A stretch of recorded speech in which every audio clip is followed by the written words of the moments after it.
maintain flight level 220 on 13412. Center Redwood 885 at 15.5 for 170,000. My name is Darren Roberts. You shouldn't be hearing my voice right now. I should be dead. Line 380 Redwood 885. 2452 line 66.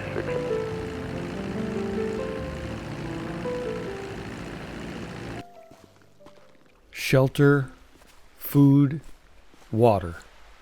Those three things dominated my mind for the next few days. I branched out and began to explore more of the island when my attempts at making a shelter just kept failing. But I still stayed close enough to the shore. That constant crashing of the waves let me know that I wasn't too far from the safety of the water. The plant life on this island was unlike anything I'd ever seen before. Red, yellow, blue, so many exciting colors. I knew it was a tropical climate, but I didn't know what I could eat and what might end up killing me. And that uncertainty meant that I went to bed hungry most nights. But one evening, while venturing out to a shoreline that I hadn't explored before, I found the godsend that I needed. It was a metal shipping container with one side wide open. And it was empty inside, but it was clean and dry. That's exactly what I needed. The outside looked free of damage or holes, and I really honestly couldn't believe my luck, especially after everything I'd already been through. I finally had my shelter. As the sun began to set that day, I thought about all the possibilities with this shelter. I could cut some logs to make a gate on the front, or I could make an awning to keep the rain out. I had so many new ideas. But then I found something washed up on the beach that changed my whole perspective. It was a simple red cone, and it was bobbing in the water. I did what anyone would do. I pulled it out and I rescued it. "You're the first friendly face I've seen in weeks," I told him.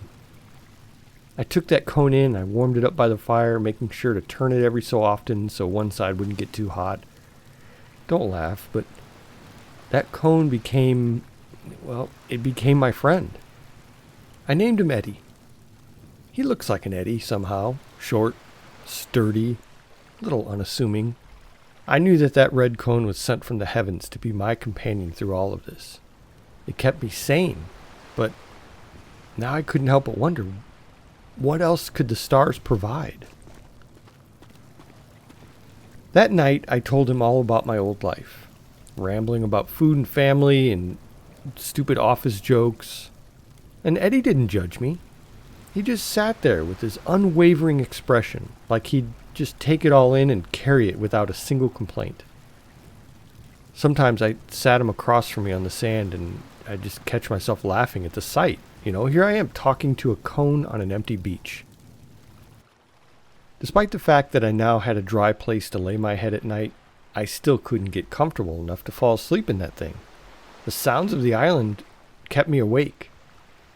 I thought I'd be safer in there, away from whatever had been skittering around outside every night, but even inside, I couldn't turn off the feeling that something was creeping up on me at all times. I knew I couldn't keep going on bitter leaves and berries forever. The hunger was wearing me down. It was making me slow and making my mind foggy. I needed protein. I needed real food, something to keep me alive and sharp and awake. So mice, birds, anything with a bit of meat would do. But, I'd never really hunted a day in my life. Eddie convinced me to make myself a fishing rod to catch fish, which, I have to admit, was a game changer. He's smarter than he looks. I'll tell you that. I scavenged my beach for anything sturdy enough to act as a fishing rod. Finally, I found a half-broken branch that was long and just the right thickness. I shaved down the rough edges with my stone axe, and I managed to carve a little notch at the end for a line. I also found some old fishing line down the shore, and I hammered together an old tin can for a reel. And I'll tell you what, Fishing with a rod and reel was much more productive than swimming under the water trying to grab fish. Those things are just slimy and too quick for me.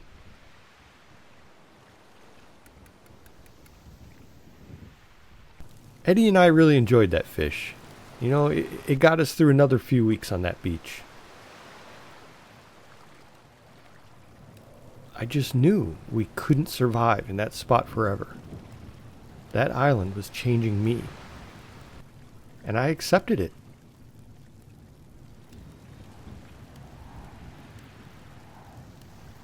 Eddie convinced me one day to get away from the shore and travel more inland. I'm not even sure what I was expecting to find. Maybe new plants and, new animals for food, maybe fresher water. I didn't know. So I made the difficult decision to leave Eddie back at the shelter to keep the fire going and to guard my collection of treasures. I hated to leave him, but I had to.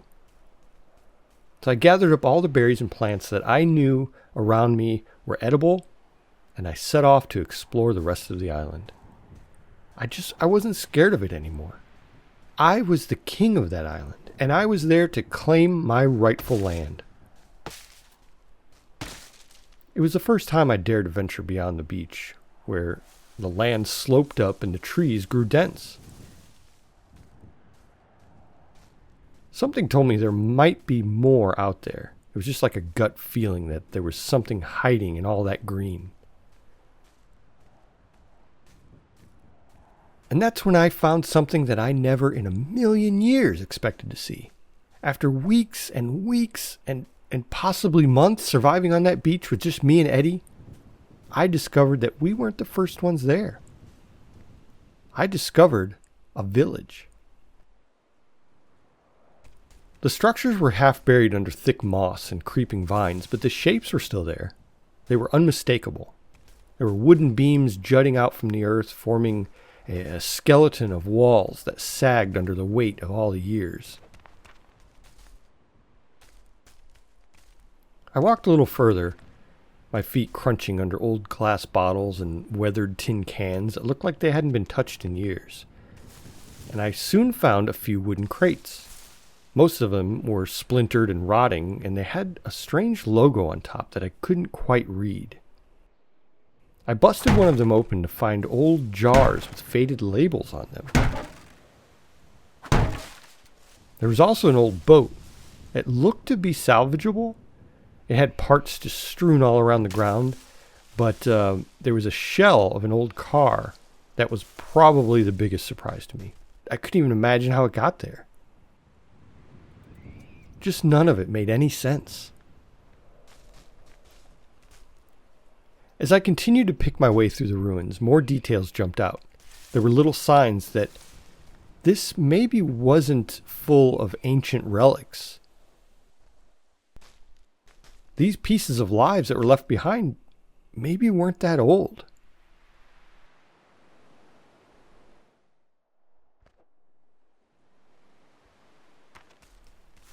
Near the center fire pit, there were plastic water bottles.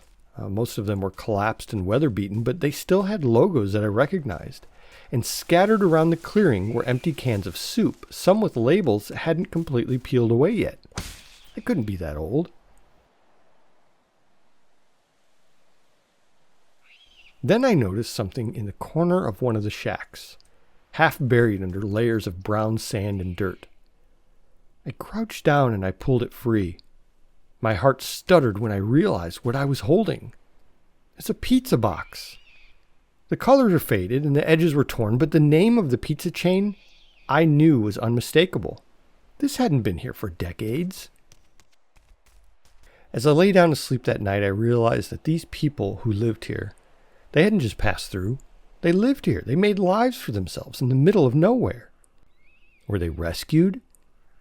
Did they just leave of their own free will, or did something drive them away? The next morning I set out to find these answers. This island wasn't just some desolate patch of land. It had been a place that people had tried to make their own, clinging to bits of normal life until they couldn't anymore.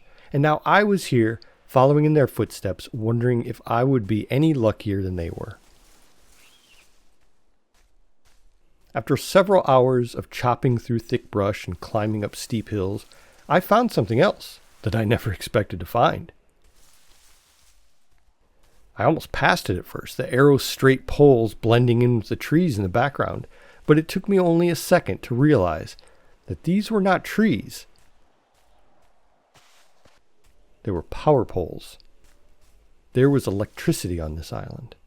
And where there was electricity, there were more people. A part of me was itching to go in. I'd been on this island long enough to know that shelter could be the difference between life and death.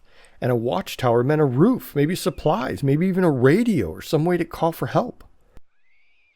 I thought about the best way to do this, and I figured I should go back to camp and make a plan. I could gather my supplies, and this time I could bring Eddie with me. I needed his help on this one.